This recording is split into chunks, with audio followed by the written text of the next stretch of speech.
Hello, I am Deb Coviello, the Drop-In CEO. And as always, I want to thank you for dropping in, where week after week I find the most amazing leaders who share their insights with you. And I know along the way I will also be inspired, and hopefully you as well. And just know I do this podcast because I sincerely care about partnering with C-suite leaders of today, tomorrow, to help them navigate their challenges with confidence. And today I am so honored to share the mic with Jim Carlough, who has over 30 years of leadership experience, and he's an accomplished business strategist, speaker, and author. And having successfully driven exponential growth for healthcare organizations from startups to industry leaders, Jim is a trusted expert in building high performance teams, revitalizing underperforming businesses, and guiding organizations through transformational change. And if you know me, that is very similar to the work that I do. And we're also going to shine a light on his book, The Six Pillars of Effective Leadership, a Roadmap to Success. But Jim, I want to welcome you to the show. Well, thank you for having me. I'm really excited to be here. And I am as well. And for those of you listening, watching on the YouTube channel, Jim and I met briefly to get to know each other. I felt like we were kindred spirits. We are both originally from New Jersey. So if we start talking rapidly and you don't understand a few words, then you'll understand. But I'm just grateful because we sing to the same song sheet. And I just want to shine a light on his career, his work, and hopefully you'll glean some amazing insights. But Jim, I want to pass it over to you for you to share a bit about yourself personally and the work that you're doing. Sure, I'd be glad to. So currently, I serve as Chief Sales Officer for a healthcare digital engagement company. And prior to that, I served as president of another healthcare digital engagement company, and we merged them together. So that's my full-time job. And then I also mentor people on the side and have been doing that for probably 25 years because I just love working with people and just trying to help them develop. And one of the things that I noticed was a lot of leaders today and aspiring leaders today, while intelligent and business savvied, they're missing some of the, I'm going to say, personnel management capabilities. And I end up talking to people about the same things over and over again about how to build a trusting team and how to create loyalty and how to do those things. And so I said, I probably could speak on this topic. And I started to. And then all of a sudden I said, maybe I'll write a book. And so I started writing a book, and I started make with a list of characteristics that I thought an effective leader needed to have. And I had like 15 items. And I said, oh no, I can't have 15 items. That's just too many. So I said, I need to synthesize this down to what are the real key ones. And I really came down to six. And I it didn't couldn't get it to five, and I wasn't happy with seven, but I got it at six. So it's the six pillars. And it has resonated with many people that I talk with. And especially because we talk about the things that they're going through in their management or their career, they're realizing that it takes time to develop to be a leader. I mean, I've been doing this over 30 years, and I've got to tell you, when I look back at the first time I was a manager, I was horrible compared to how I manage today. And it's proven to me that leaders aren't born leaders, they're developed. And that development effort never stops. I mean, I'm still learning, I'm still reading. So, for anyone out there aspiring to be a leader, know that it is not a one stop shop. You can't pick up a book and you're going to be an instant phenomenal. It evolves, the world evolves, and it requires you to continually stay up on it and change. And leadership is no different than that. So I'd love to go back to one of the things you said was when I started out, I was a horrible leader. And so there's step one, awareness, so that we can make those changes. But I know for myself, I can pick up some very decisive moments where I got a piece of advice, or I made a big mistake, or I had a big win. where all of a sudden I saw the trajectory change. And I wonder if you could reflect a little bit on what were maybe one or two instances where you did evolve and it did start making a difference. Oh, I could probably talk all day on that subject, but one of the things that really impacted me and really accelerated, I think, the leadership maturation process was my time working at Perot Systems with who Ross Perot was the founder of. And that man, he would give the shirt off his back to his employees if he needed to, and he went out of his way to take care of employees. And so the message that I learned there was your employees are your most important asset. You need to take care of them. And he went as far as ensuring that if they were enduring a medical crisis for themselves or their immediate family, spouse, or children, he said it was our responsibility to take care of that family. And we did. And whether it was putting the entire family up together, whether sending the family to a different city for care and treatment because we thought it was better, that was the extent Mr. Perot led by. And that was very empowering from a message perspective. Um, and also changed the way I was going to handle something or thought I was going to handle something while working there. And when I really sat and I'll tell you the story. So one of the pillars, we're just going to jump right in, Absolutely. is is empathy. And there's another one, compassion as well. And I think a lot of leaders get them confused. But in terms of empathy, I had an opportunity. I had it. One of the departments I had when I was there was and some of some of your listeners will remember this, but they worked on an old green screen platform of software. And green screen, as you recall from the 90s or before, for some of us, didn't have a mouse on the computer. And it was basically MS-DOS. And so we had a claim platform that was in that old green screen technology, and we were sunsetting it. And we were going to push everybody that was on that platform to a Windows-based platform that we had developed. But I had, I don't know, it was 25, maybe 30 people in this group. And I had to tell them that their jobs were going away over the next couple of years.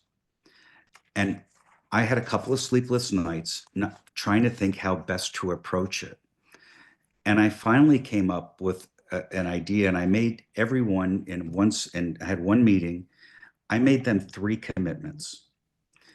And it was the same three commitments that if somebody told me could be losing my job, that I would want. The first thing I said to them was, I will give you as much notice as is feasibly possible for when I project your position to going away based on the transition of clients off of the platform.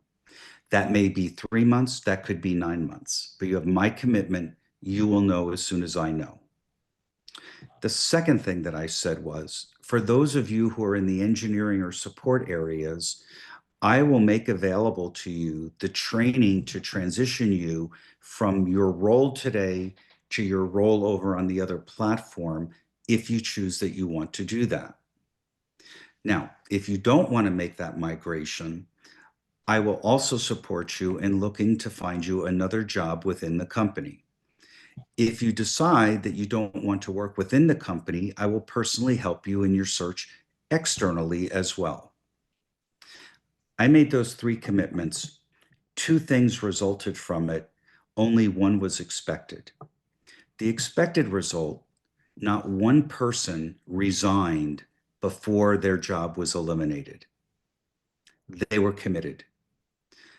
What I didn't expect was for the next 3 years, that department had the highest employee satisfaction rating in the entire organization. And when they first told me that the first year, I said, I don't believe it. And the reality was I hit a home run with the approach just by pure luck. And not only did they stay committed, they stayed loyal, they stayed productive, and many of them stayed with the organization. A few decided to leave, and I respected that, and I assisted them in that process as I promised them. But that experience, I wouldn't, if I had had that situation before I had witnessed Mr. Perot, I probably would have handled it completely different. It may have been just simply a transaction. Between now and the end, we're here to do X, Y, and Z. I expect ABC.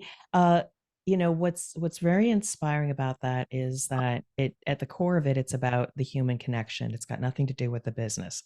It's about we are doing things, transactions through people, and unless you take care of the people, you're not going to get the transaction. But like you said, you got an unexpected outcome in terms of performance. You make me reflect a little bit on I was in a company as a drop in quality leader where when I dropped in, it was just to kind of keep things afloat. And then I was told we are also shutting the plant down. And it was really about that leader supporting everybody until the very end. And I will also say very few actually resigned before the end. They were committed to the customer so that they were not disrupted in terms of quality and service. But I too became friendly with the quality leader, and I'll use her name, Brandy. I cared about her immensely. And even to this day, periodically, she'll say, Deb, I'm thinking about a new role. Can you take a look at my resume? Can we meet for coffee? And without thinking about it, absolutely every single time. And I we as leaders have to really, really deeply care about the people that we support because the dividends and the outcomes may actually surprise you. So thank you, Jim, for sharing that story. No, you're very welcome. You're very welcome. And so I want to go now, though, a bit into your book because, hey, the cat's out of the bag. There are six pillars. It's very similar to my book, The CEO's Compass. I had to figure out what would resonate. I originally had eight pillars. I said, okay, that's too many pillars. But then when I thought about how can I resonate with C-suite leaders, a compass, finding their way. So I've got eight compass points. Let's delve in a little bit more into the six pillars of effective leadership. You talked about empathy, but what else strikes you? So let's start at the beginning of Yeah. what I think the foundation is. So I was guest lecturing at the University of North Texas, and I started with what I call the non-negotiable pillar, which is integrity. To me, if a leader doesn't have integrity, they can't build trust. They'll never build trust with their employees. To me, integrity is not so non-negotiable that everything that you do, every decision that you make has to always be down the center of the road.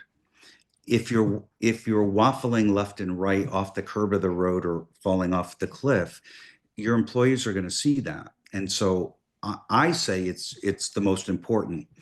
And I had a young woman who sat in the third row over by the wall raise her hand and said, "But if it's that important, shouldn't it be the base of the statue and not just a pillar?" And I said, you're probably right, but I'm going to go with pillar and stay with pillar. But it's the center pillar, so it's going to have to absorb the most amount of weight. And so for me, integrity is just always been non-negotiable. And I'll tell you a story. When Yeah. I was 23, I was elected to be a city councilman in the small town of New Jersey that I grew up in. I don't think I mentioned that to you before, Deb. No, Um, that's so but cool. 23. Woohoo. at 23, I served two terms. And in the middle of the second term, my full-time job transferred me to Texas, so I had to move, unfortunately, and leave that position early. But shortly after the election, the city manager asked if I could stop in and see him. And I sat down with him, and he said, "Look," he said, "congratulations." He said, "You're going to do great." He said, "You're a smart guy." He said, "But I'm going to ask you one favor." He said, "When you go to bed at night, I want you to ask yourself one question before you close your eyes. And that question is, did I do anything today for my own personal benefit at the expense of another individual, group of individuals, or entity, meaning company?" And he said, if you can say no, you can rest peacefully. But if you have said yes on any given day, you need to reevaluate and fix what you did wrong. Do you know, since that day in 1983, I've asked myself that question every night. And do you know there's never been a yes? But Yep. every night that question gets asked. I mean, at the foundation, you probably were brought up with good values anyway, hence, you got elected to that position. But, so often we learn our lessons from bad things that happen. But you had the gift of somebody at a young age for you take you aside, see your gifts, and offer you an additional gift to make sure that you stay on the right track. Well, and I think the town goes deeper than that. So I'll go back a little. So a lot of good things come from tragedy. Um, when I was 8 years old, I lost a brother in the Vietnam War. And that devastated the family. My parents had 5 children. They now had four. They now were left with 2 boys and 2 girls. They had 3 boys. It was the oldest boy. And my dad, who served in World War II, was so devastated that there were a lot of nights he couldn't even sit and have dinner with us. Um, it made my dad a changed man. But I will tell you that the community that we grew up in was so special, and not that we were treated anything differently than the way they care for everybody else. I tell everybody this story and they look at me like I'm nuts, but that high school, while small, has no locks on any lockers. Where in America today, now I went to high school in the 70s, but where in America today can you go into a high school where you're not going through a metal detector and everything's not locked down? You don't at Pompton Lakes High School. And there are still no locks on those lockers. And yet there's theft in town. They have drugs in town, but you don't have people aren't taking your stuff. But I'm curious, I've got to interrupt here. So, went to school in the 70s, no locks, and now it's the 2020s. What is the thread that kept the value and the integrity at such a high level that they didn't need to change their behavior? So I real so you also end up working with people that have less scruples periodically. And and and I have witnessed leaders who don't follow the integrity path and have been in situations where I have said, this is not the life for me, and this is not what I signed up for, and I need to change that. And my upbringing, my parents, it was there was never going to be fighting in the house. There was never going, you couldn't, siblings, if you're fighting, there's going to be a problem.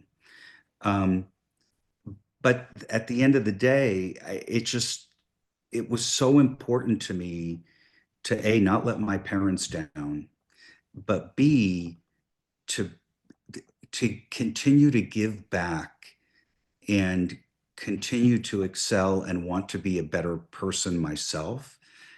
I don't that competitive drive has just always been there. Um, Probably from playing sports as a youth, but that competitiveness of I want to be different, but I want to be better than what you're used to. And that's never wavered. That's never wavered for me. In fact, this morning I was having a conversation with someone who is thinking about leaving his role. And I said to him, "Do you want me to talk you out of it?" He said, "Why do you want to talk me out of it?" I said, "Because I don't hear in your voice that this is what you really want to do." And he was like, "Well, I don't know what I want to do." And I was like, "Well, let's talk through it." And so for somebody to be able to pick up the phone and have that conversation with me and, just be open and vulnerable, I mean, they're opening up and being honest as well. I'm not going to mislead them. They're asking me for advice. And so I want to give advice that I can stand behind, that, that hopefully brings value to the discussion. And so they trust you because they've known you and you have demonstrated integrity over the years that whatever they share with you is going to stay there, and they can trust that you will listen or share with them some sound advice. Oh, I love this conversation. But I like the thing with integrity. I don't know if I've ever in my career had anybody that was trying to purposely deviate or be devious or lack integrity, but I have seen people take shortcuts. I have seen people like want to bend the truth, or in the area of quality when it comes to operations, it's close to the spec, but it's still in spec. People wanting to bend the truth or bend the reality a little bit. That also for me has tested my leadership as well. That we need to be kind. We need to help other people understand why there are standards or specifications.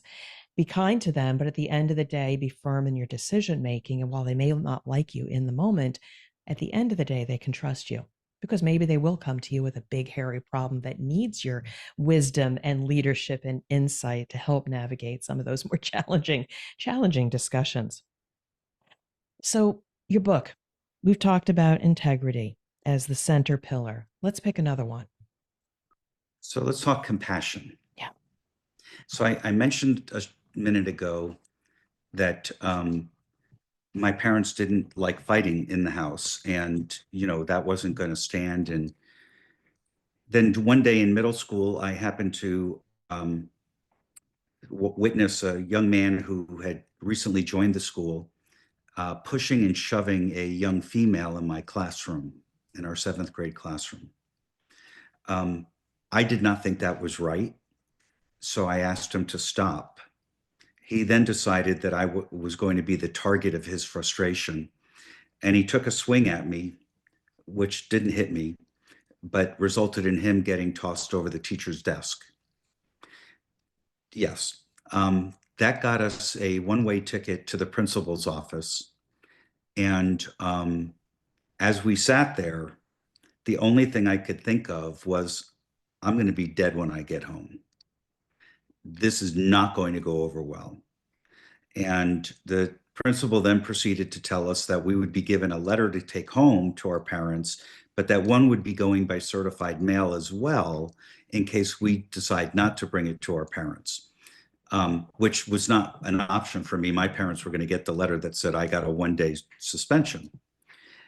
But as the principal was ready to let us exit for the day, she asked me to stay. And I sat down, and she said, look, she said, I know it's going to be tough when you get home. Now, my parents never abused us. My parents never hit us, but they were stern. So I want to make sure people understand this is not about going home and getting, whipped with a whatever. Um, but the principal knew my dad. They had gone to high school together. And she knew our family, and she knew what we've all gone through. And so she said, she said, I also know that this wasn't your fault. And she said, I think it's important for your parents to know that as well. And so uh, I went home. I gave the letter to my mom, who was in the kitchen getting ready to make dinner. My dad was not home from work yet. And I gave her the letter.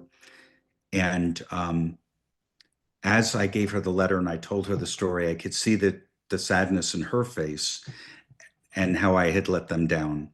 And with that, the phone rang, and it was the principal. And she was living up to her word. And so I went up to my room. And then eventually, my mom gets off the phone. My dad comes home, and he calls me down, and he said, I understand you got in a fight at school today. I said, yes, sir. He said, the rule around here is we don't fight. I said, yes, sir. He said, and you can't go to near the school tomorrow. He said, so what are you going to do? I said, well, I assume I'm going to be punished at home, and I'll stay in my room and I'll work on schoolwork. He said, no, that's not what I'm asking. He said, I'm asking, what are you going to do tomorrow? And I didn't understand where he was going, but I said, Dad, I really don't know. I'm assuming I'm grounded. He said, you're not grounded. He said, you can do whatever you want tomorrow. You get a free day off. You were defending somebody who was not able to defend themselves. While we have a rule about no fighting, you did the right thing. It's against school rules, so don't do it again and just walk away. But you did the right thing.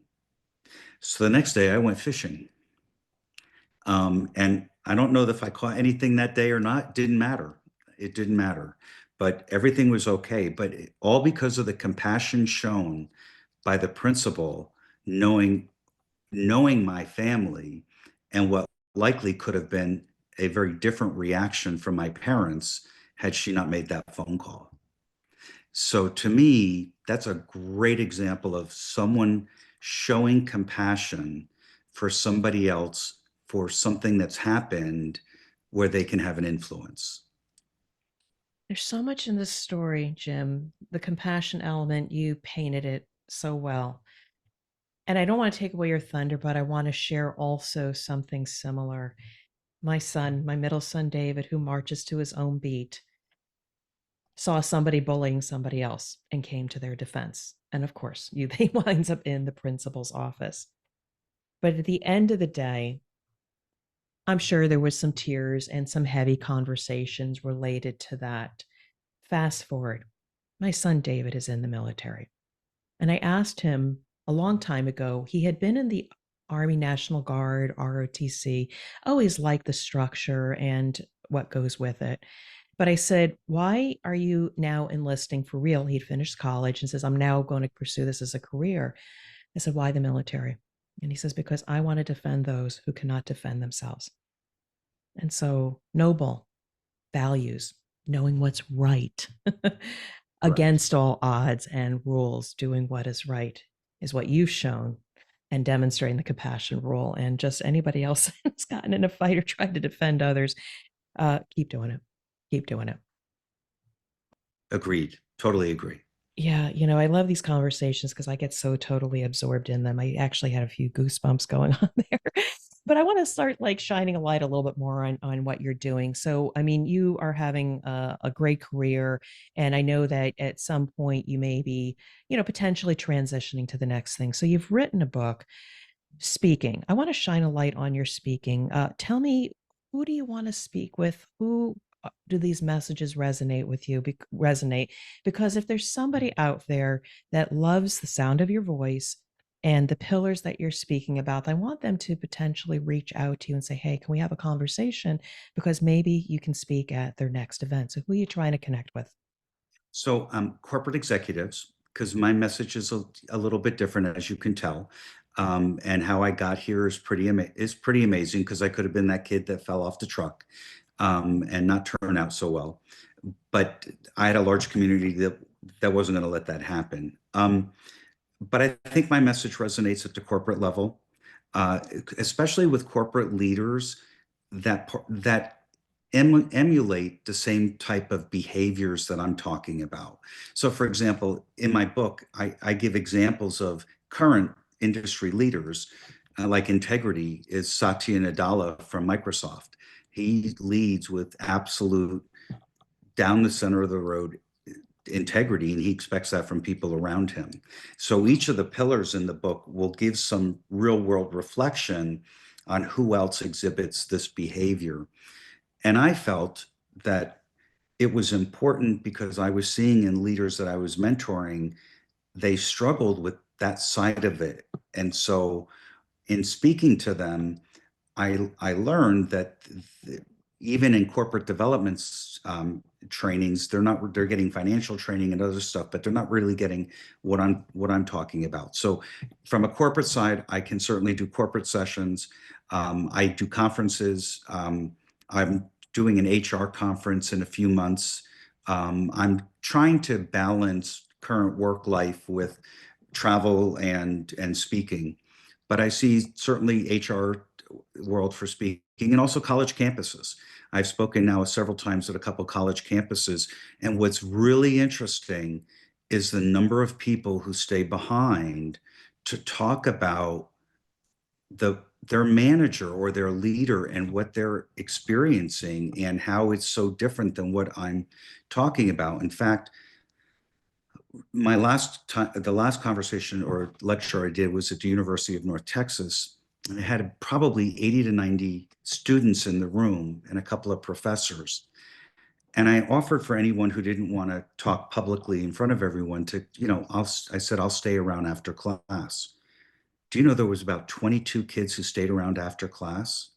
And several of them had situations that I suggested to them. They think hard about getting a different job quickly because it was almost, I thought, dangerous for them to stay in that environment with the way they were being treated.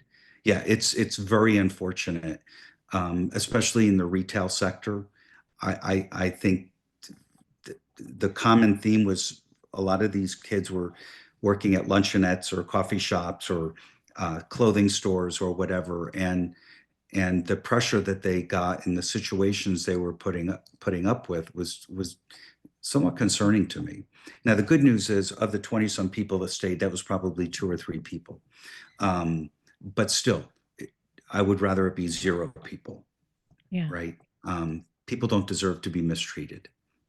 Absolutely. And I love your message because again, it so aligns with what I'm doing. I grew up at a time where, okay, I was highly motivated, work hard, I'll get the results. But there was nobody there along the way that I could say was really mentoring me on how best to approach things, how to position something, how to deal with conflict. Therefore, I would avoid conflict. Uh, there was no support system. And again, you would get your review and you'd be told about something you did 8 months ago and you didn't have any feedback or suggestions to improve, or you just did something wrong. The work that you do is so noble because even if you're early in your career, mid career, even in the C suite, everybody needs somebody, an outside perspective to be able to see what they can't see, whether it's their gifts or where do they need to evolve. I got to go here. Your book, The Six Pillars of Effective Leadership, A Roadmap to Success. Your book cover is different. So many of these leadership books listen to their publishers, and it's three colors: it's red, it's orange, it's yellow, and it's very plain. Yet you took the position to put a very nice professional shot of you on the cover. Tell me about the creative inspiration for the cover of your book. So there was a book, I can't think of the name of it now, but it came out maybe 10, 15 years ago. And the person was leaning up against the wall with their arms folded. Mm. And it was on a white cover. But I thought for my first book, it was important for people to know who I was. And so I don't have this large ego, but it was really my wife and a friend of ours who actually said, no, you need to put your picture on the cover. And I was like, really? And so I picked a picture, and then both women overrode my decision and picked the same picture that is on the cover today. Um, but yeah, so it was the inspiration probably of my wife and a good friend of ours, Georgette Taylor, um, who really fixed that up. And actually, Georgette helped with the title as well. So I lean on my friends and people of influence whenever I can as well. Yeah, I appreciate that. And I'm actually, again, every time I interview a guest, and again, Jim, thank you so much. I get inspired because there's this second book bubbling in me, and I'm almost feeling like the name of the book might change, et cetera. I just didn't want a one and done with my first book, The CEO's Compass. Just like I ran a second half marathon, I didn't want it to be a one and done. I wanted to prove it. And I am starting to think, even though I want a very beautiful cover, just like my first one, but putting a picture of who I am, putting myself out there to say, I'm here. I'm here because I have these insights and I just want to connect with you. So stay tuned. Maybe the second book is going to have my picture on it.